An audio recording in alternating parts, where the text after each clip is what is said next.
Gravando, pessoal. Então, gente, vamos voltar aqui para a nossa tela? Então, a gente estava falando da industrialização do Brasil. Essa industrialização, a gente sabe que vem acompanhada de um processo de urbanização, né? E o que é muito importante a gente sempre lembrar? No Brasil, esse processo de industrialização, ele é um dos responsáveis, ele não é o único, ele é um dos responsáveis por uma série de problemas sociais e urbanos que a gente tem no Brasil.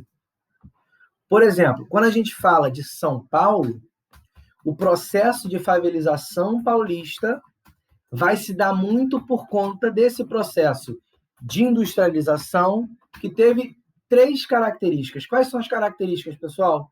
Ele foi muito intenso, ele foi rápido e ele foi tardio, né? Intenso por quê?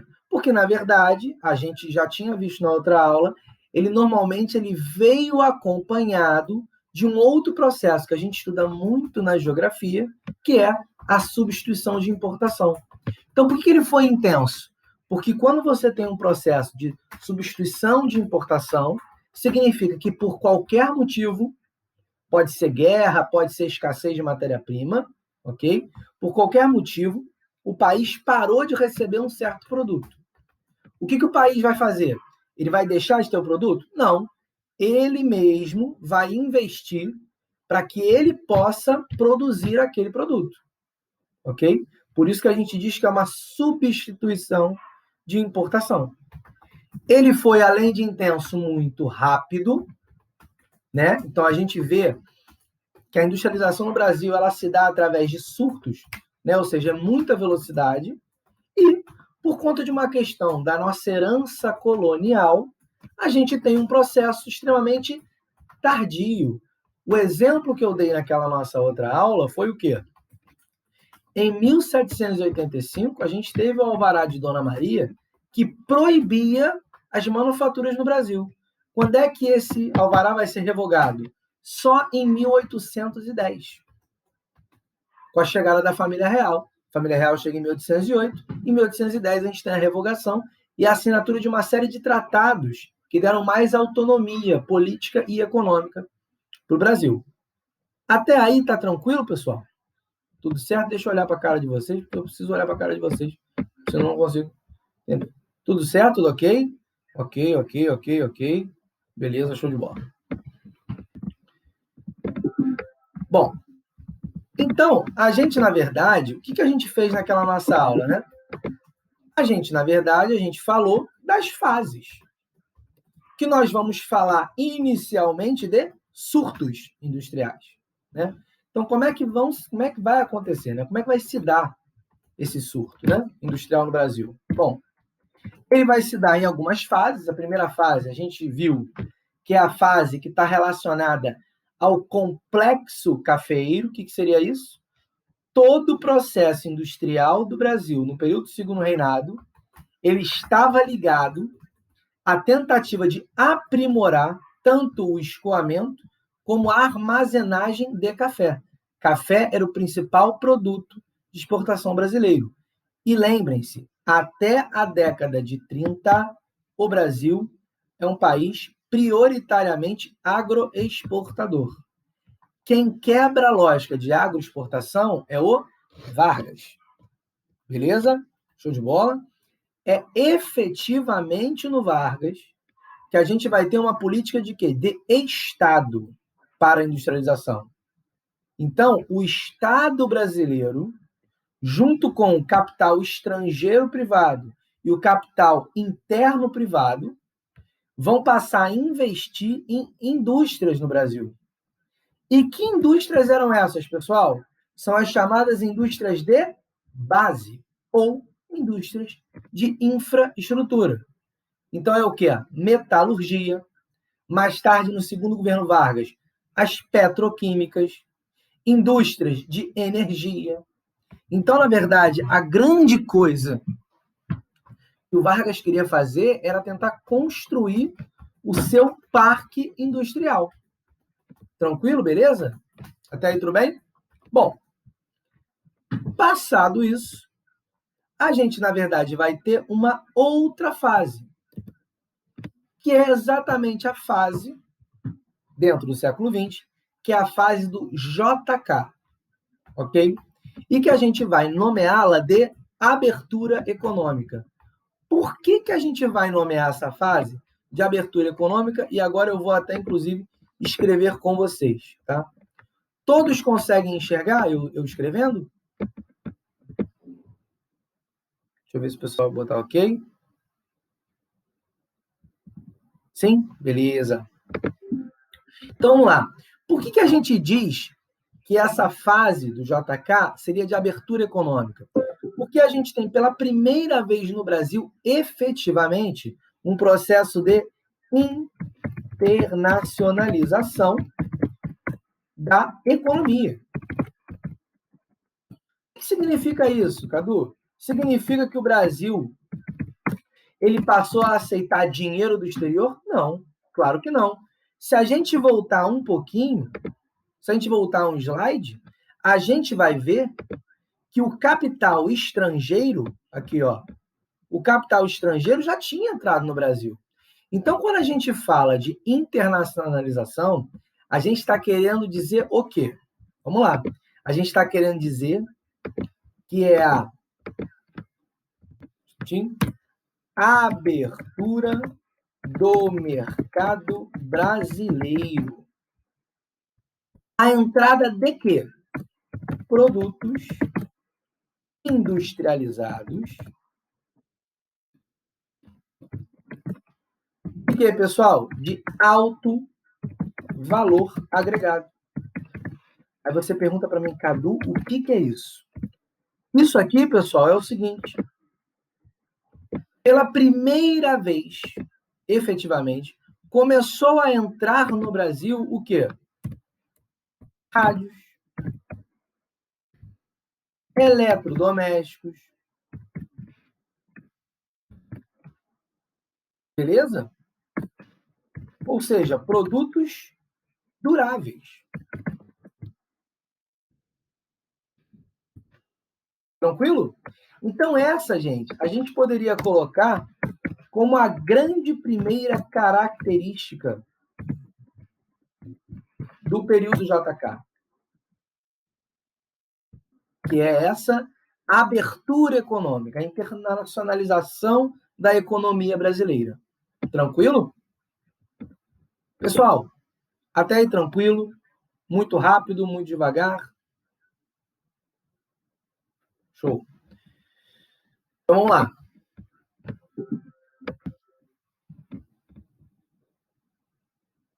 Deixa eu só duplicar essa criança aqui para eu poder continuar fazendo com vocês. Então, a gente viu a primeira característica. Gente, qual é a segunda característica desse governo JK? Que é, inclusive, uma das coisas que a gente mais conhece. Quando a gente pensa em JK, a gente pensa numa frase, num slogan. Qual é esse slogan?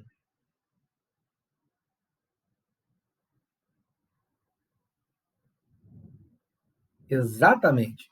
Os 50 anos em 5. Então, gente, vamos lá. O período JK, quando a gente pensa em industrialização, ele foi um período o quê? Desenvolvimentista. Beleza? Então, ele foi desenvolvimentista. E qual era a ideia do JK? A ideia do JK era, na verdade, dar o quê? Continuidade à política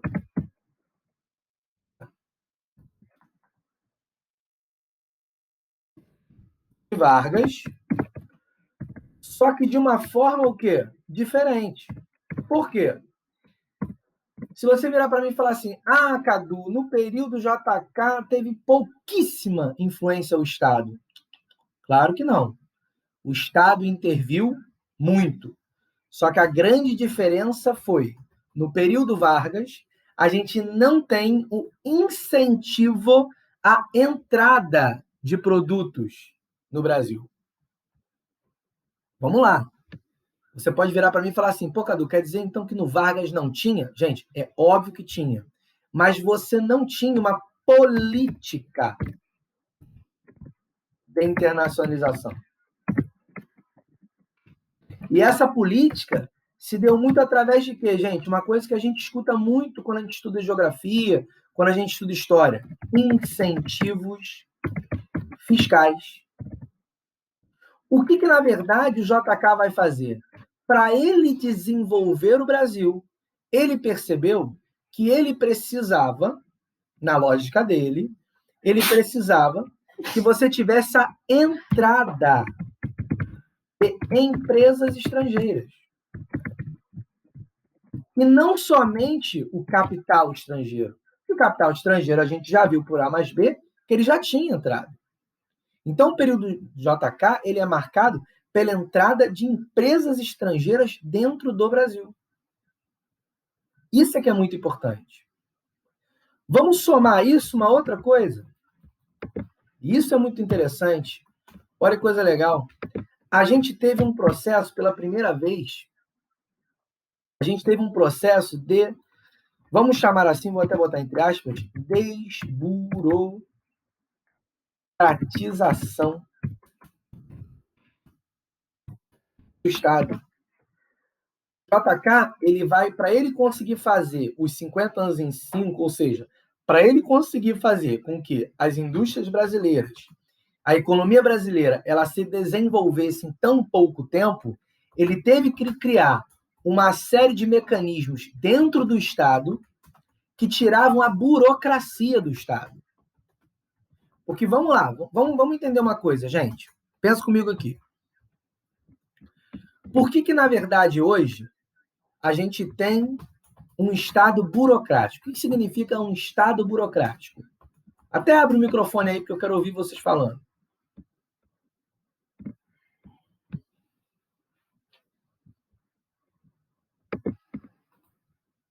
Caramba, ninguém quer falar?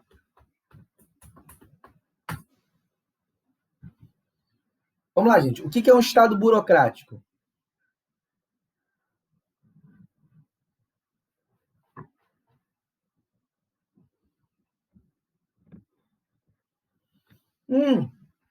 É nesse sentido. Sem dúvida nenhuma é nesse sentido, Letícia. Mas vamos lá. Um Estado burocrático é aquele que, na verdade, a partir de uma série de normas, ok? Ele vai fazer com que você, para fazer qualquer coisa, ou seja, qualquer procedimento, ele tem que ter o quê? Uma regra. Então, vamos dar um exemplo muito claro disso. Eu preciso construir uma ponte, tá? Eu preciso construir uma ponte. Para eu proteger o Estado, o que eu tenho que fazer? Para eu evitar de eu contratar o meu cunhado para eu construir a ponte, o que o Estado faz?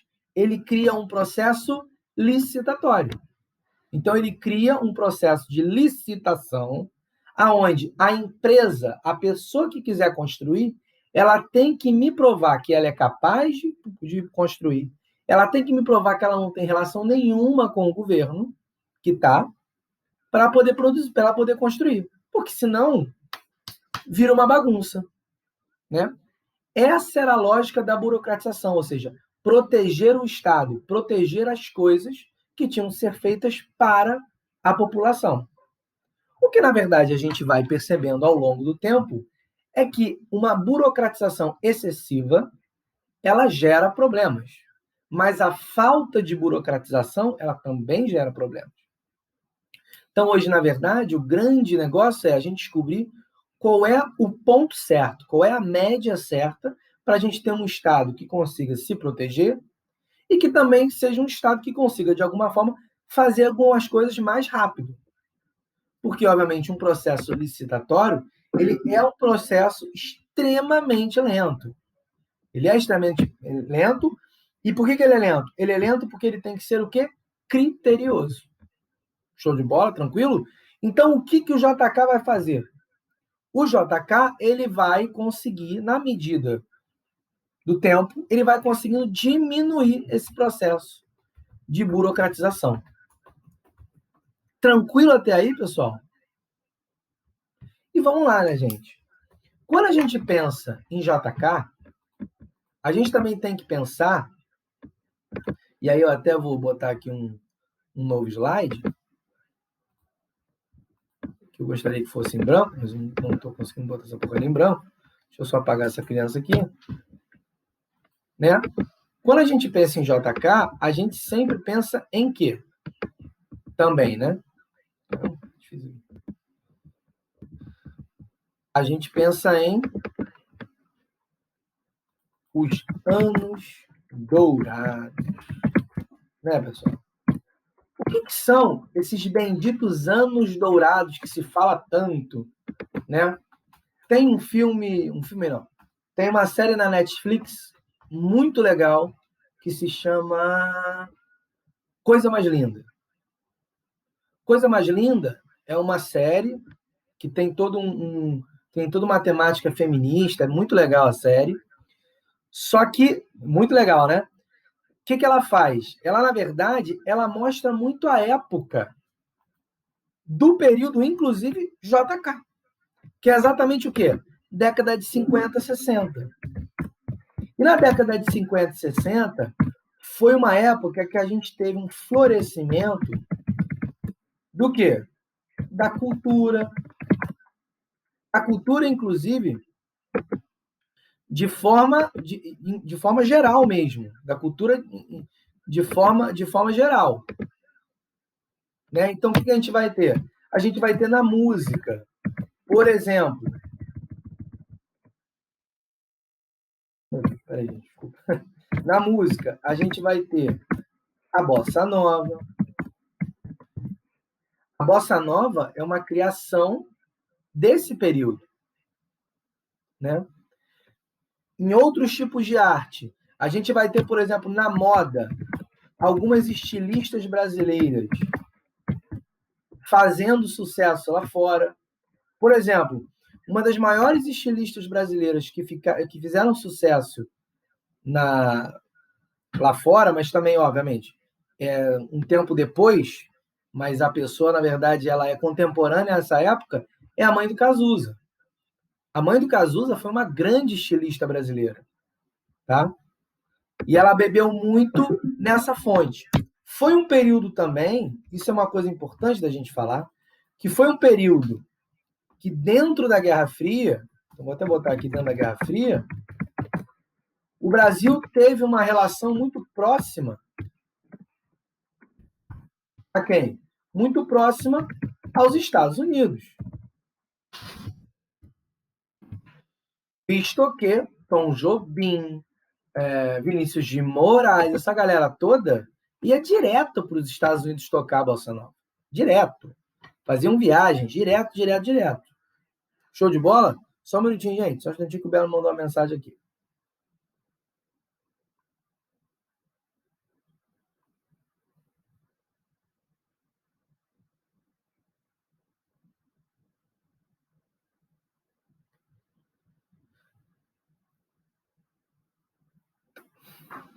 Bom, pessoal, é o seguinte, metade da Rua do Belo está sem luz, ele pediu 1 milhão de desculpas, ele não vai conseguir dar aula para vocês. Eu já estou falando aqui com ele para a gente fazer a reposição dessa aula essa semana ainda, tá? Então podem ficar tranquilos que nós vamos ter a reposição dessa aula, tá? Vocês podem ficar sossegados.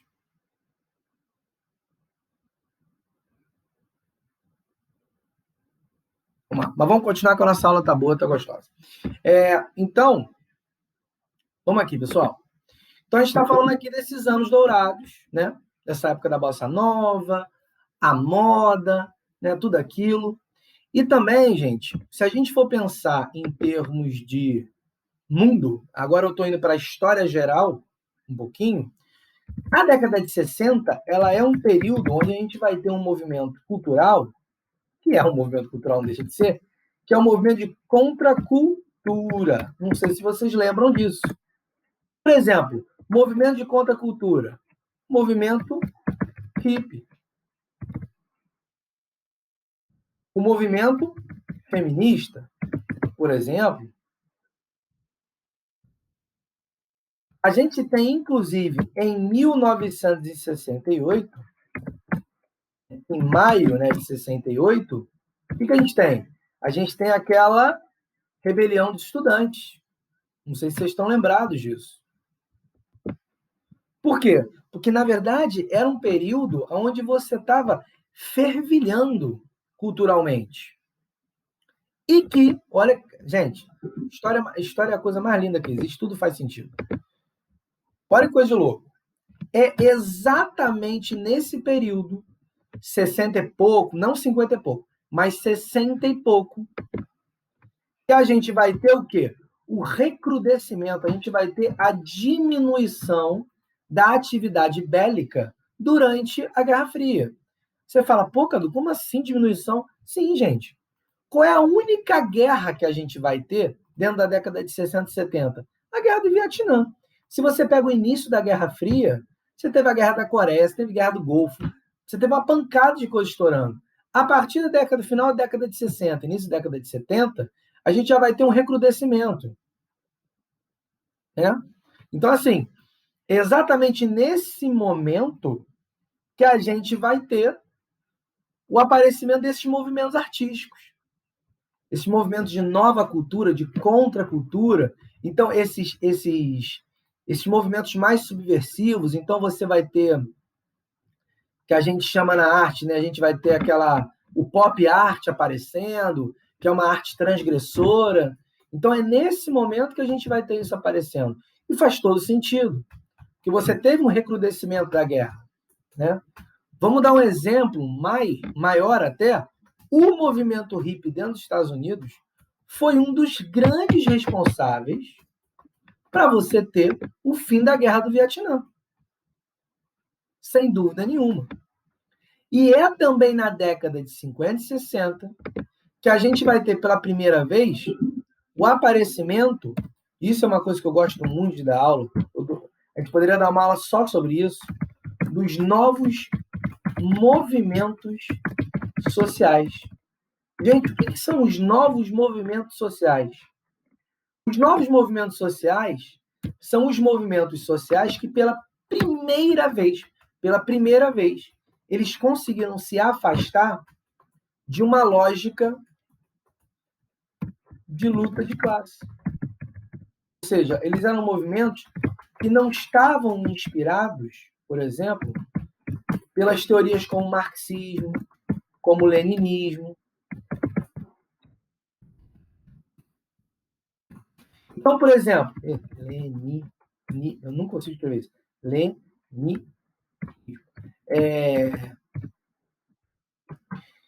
Vamos dar um exemplo disso aqui, para ficar um pouquinho mais claro para a gente? Me diz um movimento que aparece na década de 60, 70, que é um movimento que não necessariamente tem a ver com o marxismo, por exemplo, que não tinha a ver com a luta entre União Soviética e Estados Unidos. O movimento ambientalista.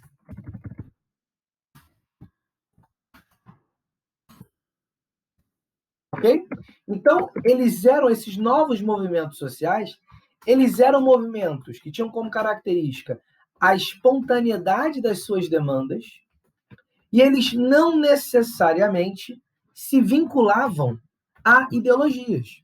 Então, por exemplo, você poderia ter no mesmo movimento social, sem problema nenhum, convivendo em harmonia, uma pessoa de esquerda e uma pessoa de direita. É só você gostar de árvore. Piadas à parte. Ok? Então, isso é uma coisa muito interessante que a década de 60, 70 e 50 também traz. O que também acontece na década de 50 e 60? Gente, os movimentos pela liberdade. O que a gente tem, pessoal? Martin Luther King, Malcolm X, ok? Que são movimentos civis, né?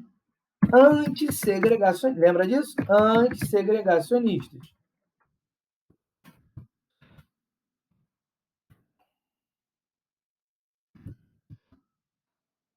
Tranquilo? Isso é uma coisa que eu acho que é interessante a gente falar. Isso tudo aqui que eu estou falando cai muito na UERJ, por exemplo. movimentos sociais, movimento operário, todos esses movimentos do século XX caem muito, tá? Então, é uma coisa que seria interessante também você estudar. Outro lugar que gosta muito disso aqui, vestibulares de São Paulo, gostam muito desse tipo de questão, falando sobre os movimentos sociais e tal. Beleza? Show de bola? Bom, então, gente, tudo isso aqui que a gente está falando está dentro dessa lógica, tá? Quando a gente fala de JK. Aqui a gente acabou dando uma volta porque eu aproveitei para falar sobre outras coisas. Mas, basicamente, quais são as duas características do período JK? O período JK, ele é um período marcado pela internacionalização da economia, a abertura do mercado brasileiro, e a gente tem o desenvolvimento, ok? E os processos de desburocratização. Show de bola? Gente, até aí todo mundo entendeu? Tranquilo? Fácil? Só a Úrsula, ou só a Úrsula? Só a Úrsula achou fácil? Fala mais para aumentar meu ego. Fala mais. Obrigado. Vamos lá. Então, vamos lá. Qual é a próxima fase? Quando a gente pensa em industrialização, gente? Bom, a próxima fase que a gente vai chamar é a fase exatamente da ditadura militar. Com seu nacional desenvolvimentismo. Beleza? E o que é muito interessante da gente perceber, tá? Nesse período aqui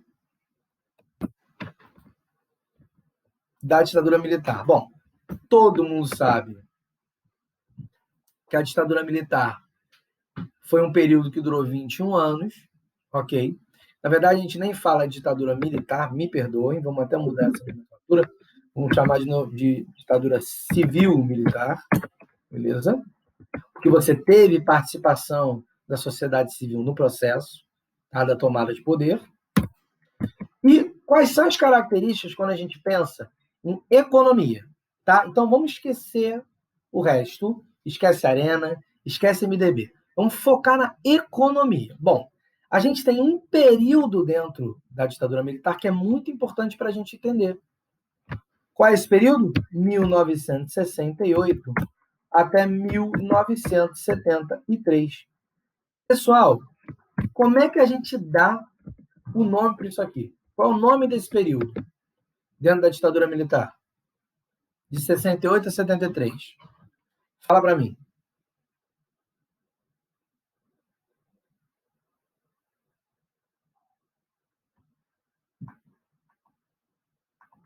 Ninguém lembra? Esqueceram? Então vamos lá. É o famoso, vou até botar em caixa alta, milagre econômico.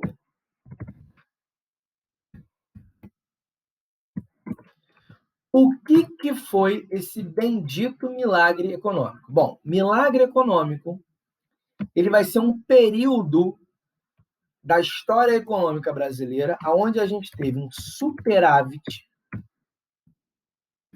primário muito grande que fez com que o Brasil crescesse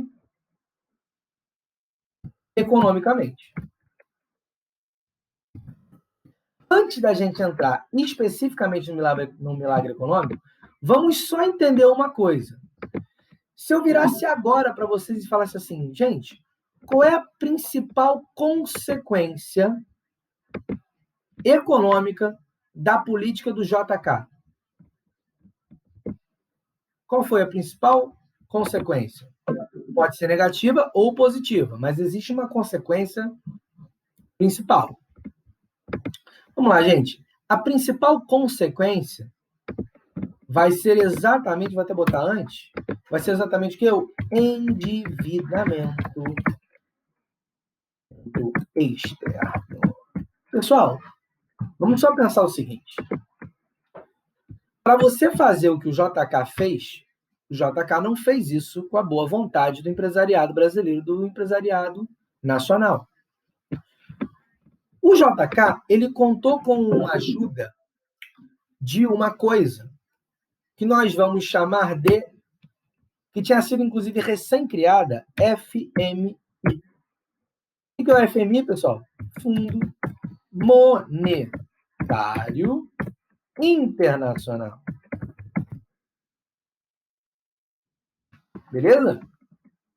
Então, o FMI, que tinha sido recém-criado no período JK, ele vai fazer com que o Brasil consiga pegar o empréstimo que ele precisava, até porque, como a gente viu aqui nos outros slides, o Brasil ele tinha uma relação excelente com os Estados Unidos. Beleza? Então, o Brasil ele vai conseguir esse empréstimo internacional e vai financiar todas aquelas obras dos 50 anos em 5. Beleza? Só que isso vai gerar para a gente uma consequência, que foi o quê? Esse endividamento externo. Então, a inflação brasileira, quando a gente entra no período da ditadura militar, é muito alta. Em 1968, ele é considerado um milagre, por quê? Porque o Brasil vinha de uma economia muito baixa, quase recessiva, e quando a gente entra em 68, do nada, por um milagre, a gente consegue melhorar. Então, a gente ficou 5 anos com uma economia estável, com uma economia crescente. Só que o que as provas gostam muito de cobrar? Presta atenção. É o grande paradoxo que a gente tem. Qual é o grande paradoxo desse momento?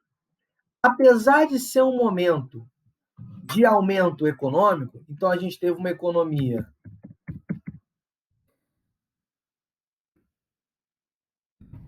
forte, ao mesmo tempo, se a gente lembrar, puxar na cabeça, 1968 entra quem no poder no Brasil?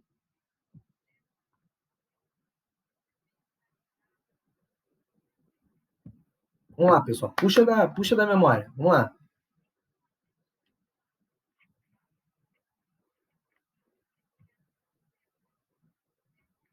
E aí? Gente, ninguém vai falar isso mesmo? Eu vou ficar falando sozinho? Gente, pode ver no Google, não tem problema não. Vê no Google, vai, vê no Google. 1968. 68, 69, quem é que está lá no poder? Vamos lá, pessoal. Quase. Vamos lá. Quem estava no poder nesse período é o nosso queridíssimo, famoso Emílio Gente, eu nem sei escrever isso. Garrastazu Médici. Então, a gente está em pleno governo Médici. Como é que a gente chama carinhosamente o governo Médici? Anos de chumbo. Por quê, gente? É o período exatamente da execução, não é o período de criação, é o período de execução do AI-5. Então, olha que coisa paradoxal. O Brasil ele vivia um momento econômico maravilhoso, um momento econômico excelente, só que ao mesmo tempo que ele vivia esse momento econômico excelente, ele estava vivendo um momento mais repressivo da ditadura militar. Então, esse tipo de paradoxo é uma coisa que as provas gostam muito que vocês falem, né? Essa contradição, né? Show de bola até aí, pessoal? Então, a gente tem essa grande contradição, né? Essa coisa meio paradoxal, né? E vamos lá, o que é efetivamente, né, o milagre econômico? Gente, o milagre econômico foi o quê? Um somatório de fatores que vão acabar gerando uma situação econômica muito boa. Vamos botar aqui, a gente teve fácil acesso ao crédito internacional. Então, continuávamos com a lógica ali do FMI. Nós temos, somado a isso, né, a gente vai ter também um aumento das exportações.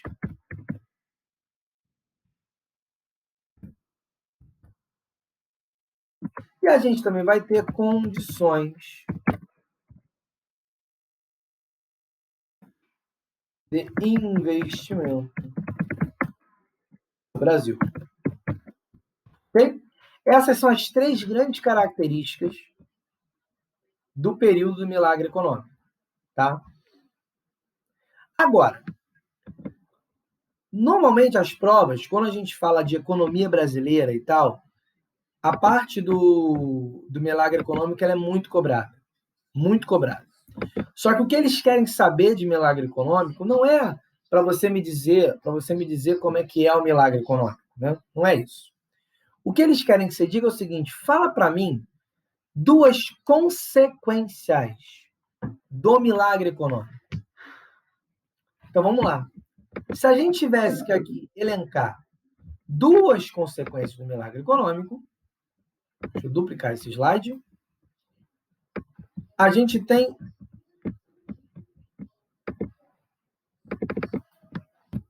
tá difícil aqui.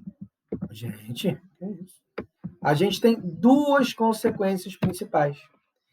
Gente, a primeira consequência é o processo de concentração de renda. Olha para mim e presta atenção. Esse processo de concentração de renda, ele vai sempre estar atrelado ao seguinte: era necessário que o Brasil criasse um mercado consumidor para consumir os produtos que vinham do exterior. Então, você pode partir do seguinte princípio: poxa, Cadu, então quer dizer que, na verdade, a concentração de renda começa no JK? Começa no JK. Pensa comigo. Eu tenho 50 rádios. Eu tenho 60 pessoas. Então, eu tenho mais pessoas do que rádios. Adianta alguma coisa eu vender o rádio para uma população que não compra rádio? Não adianta. Não me serve de absolutamente nada isso. Então, o que eu tenho que fazer?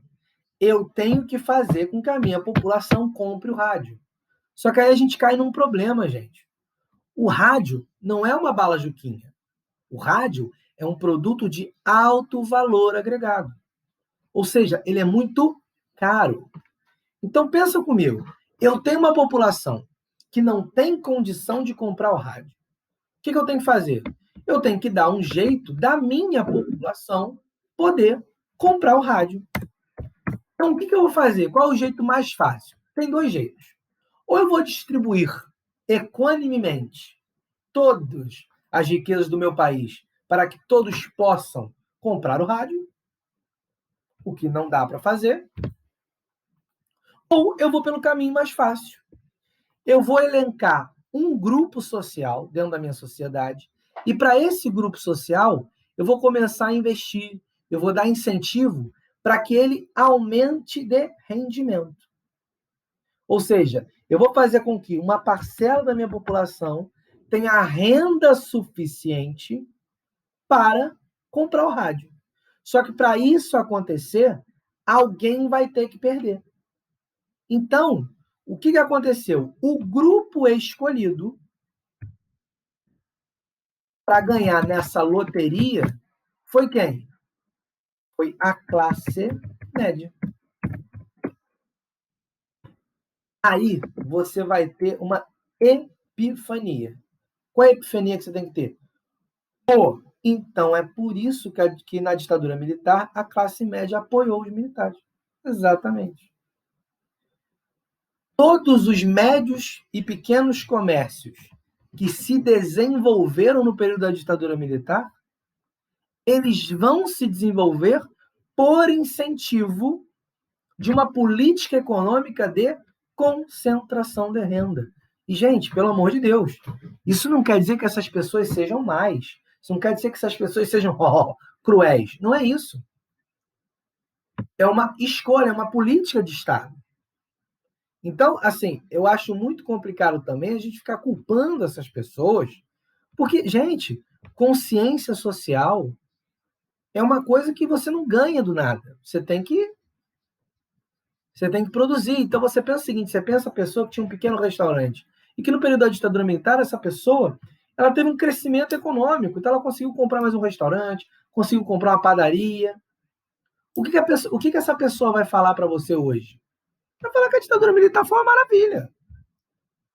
Que ele não tomou porrada. Não, ele não apanhou. Quem é que apanhava? Quem não trabalhava. Quem não apanhava? Quem apanhava? Quem não trabalhava. Quem estava na rua, porque ele estava trabalhando.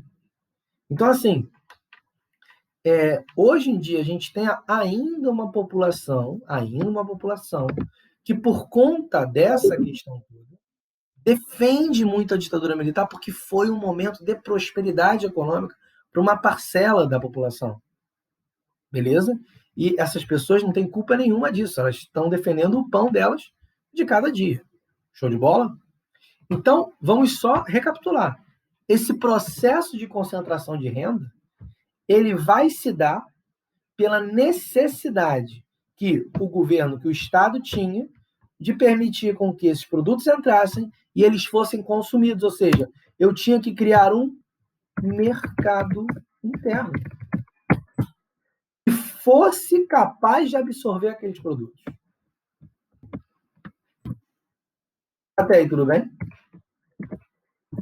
Tranquilo?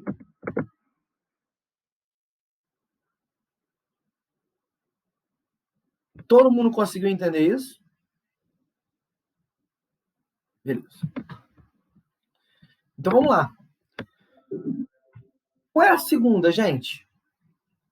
Vamos pensar aqui. Qual é essa segunda consequência? Aquela que a gente sabe. Endividamento externo.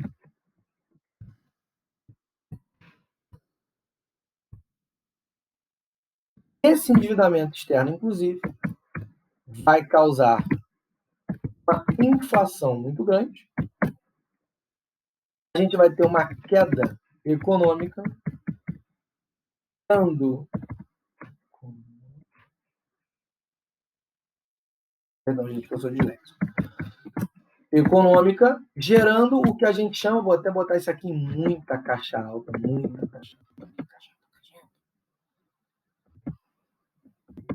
Que a gente chama de década perdida. E foi exatamente os anos 80. Onde a gente teve um processo na verdade, hiperinflacionário.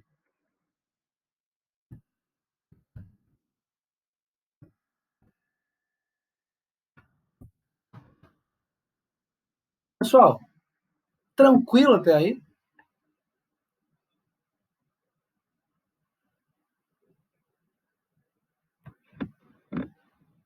De boa? Beleza. Gente, qual seria essa última fase da industrialização? E aí, obviamente, eu vou falar por uma questão minha. Eu sou professor de história, não sou professor de geografia. Então, assim, existe uma parte da industrialização que a gente não trabalha em história, que é essa parte de quarta revolução industrial, até a terceira revolução industrial a gente até fala, mas de quarta, quinta revolução industrial a gente não fala. Então, quando a gente fala em industrialização no Brasil na visão histórica, a gente para, pelo menos dentro da escola, ou seja, em história escolar, não em história acadêmica, mas em história escolar, a gente para em Collor. Por quê? Porque foi exatamente Duda, vou, mas obviamente eu vou organizar, porque tá uma bagunça esse slide aqui, mas eu vou organizar para vocês bonitinho. É claro que quando a gente fala em Collor, a gente lembra o quê? Caras pintadas, todo aquele processo político, a abertura política, final da ditadura militar, aquela coisa toda, né? Ou seja, a gente, inclusive, né, a gente já tinha tido uma eleição indireta, né? Já tinha tido uma eleição indireta com Tancredo e Sarney, né? E depois a gente vai ter o Collor entrando.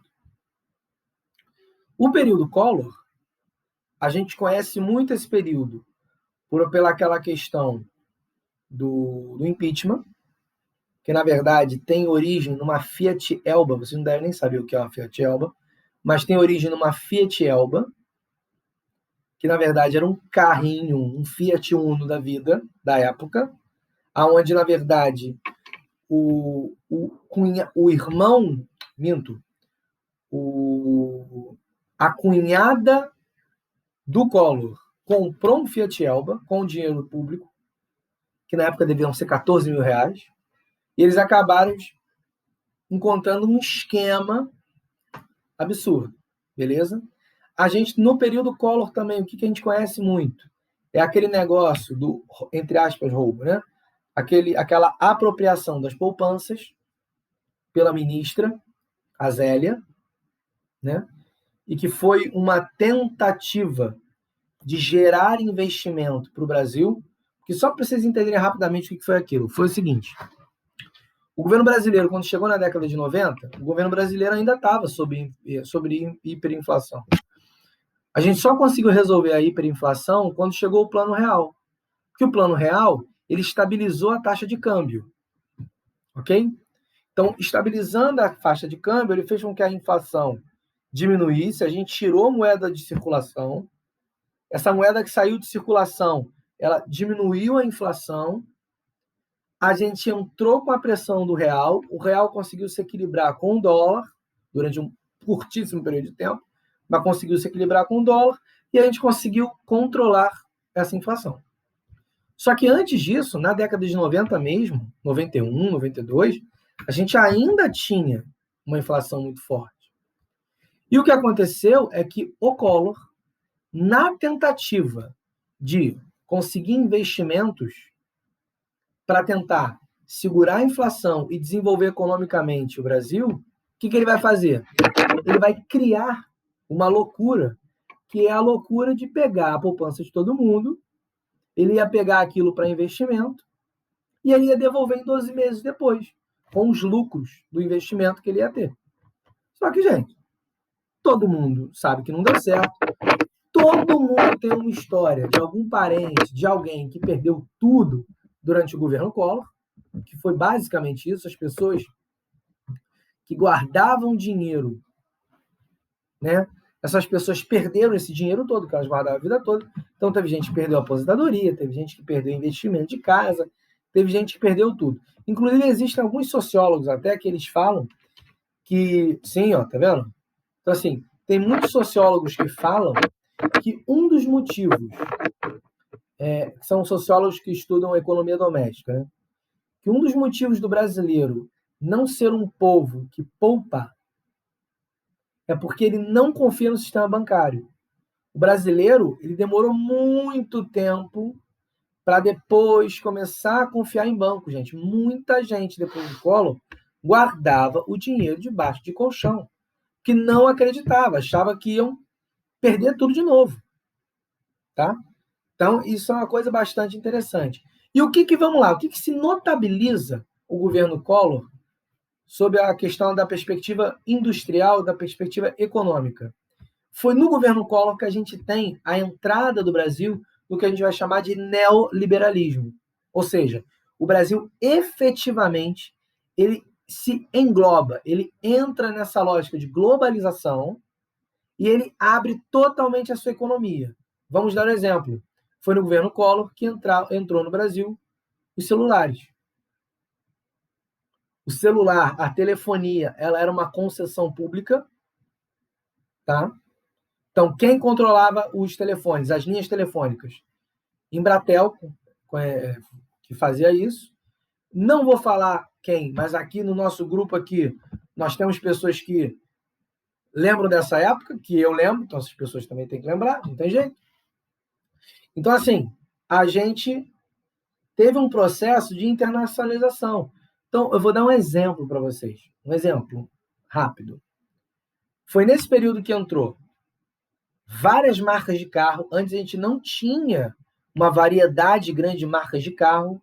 Então, o setor automobilístico entrou nesse período. O setor da telefonia entrou nesse período. Muita coisa de eletrodoméstico, computador, tudo isso entra nesse período. Por isso que muita gente, às vezes a gente fica vendo série americana. Eu gostava muito de uma série americana. Como é que é o nome daquela série que a gente via? Como é que é o nome daquela série que a gente via? Aquela série das meninas, como é que é o nome? 13 é Demais. Tem uma série chamada 13 é Demais, que, pô, Fuller House, em inglês, que ela é... Não, é Full House, cara. Fuller House é outra. Fuller House é da Netflix. Tem uma série chamada Full House, que na década de 80, que ela é de 85, 80 e pouco, galera tinha computador em casa, tranquilo. Todo mundo tinha um computadorzinho em casa. E a gente aqui no Brasil, pessoal, é porque vocês, millennials, a gente só foi ter computador em casa, mesmo, a Vera, 97, 98, né, assim. Cadu, pô, mas eu conheci a gente que tinha, pô, mas era uma pessoa que tinha computador. Não era todo mundo que tinha computador. 94, 93, pouquíssimas pessoas tinham computador. Celular, então, pelo amor de Deus, vocês lembram do Nokia? Desse tamanho, aquele tijolo. Não é aquele Nokia assim, não. É aquele Nokia desse tamanho, que você comprava a linha por R$5.000. Você tinha gente que vendia a linha, gente. Nossa, era horroroso. Pô, e isso é uma coisa, cara, que na minha época é engraçado. Quando eu era adolescente, a moda era o menor telefone possível que existisse. Então, caraca, tinha os Motorola que era desse tamanho. Agora, cadê meu telefone? O corporativo. Gente, olha o tamanho desse tijolo, cara. Juro por Deus, esse telefone ele tem quase o tamanho da minha tela do laptop. É muito grande esse troço, eu não consigo guardar no bolso. Então, eu acho uma graça, porque a gente, pô, teve uma época que tinha aquele como é que era o nome daquele telefone que abria a telinha?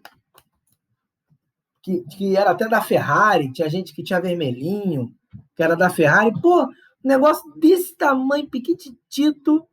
A gente disputava quem tinha o menor. Então, assim, as coisas hoje em dia, cara, estão mudando absurdamente, cara. Então, hoje, daqui a pouco, a gente vai ter quase uma televisão para levar no bolso. Porque isso aqui, cara, sem brincadeira, isso aqui é um computador, bicho. Isso aqui é o Pentium 3 que eu tinha, isso aqui. Tem jogo que roda aqui que, pô, demorava 2 horas para rodar no meu computador. Então, assim, as coisas realmente mudaram muito e a gente tem um acesso a esse tipo de tecnologia muito por conta dessa abertura econômica que a gente teve realmente no período do Collor, beleza? Então, o que notabiliza o período econômico industrial do Collor é exatamente uma política neoliberal, uma política de abertura e pró-globalização. Gente, tranquilo? Até aí foi fácil?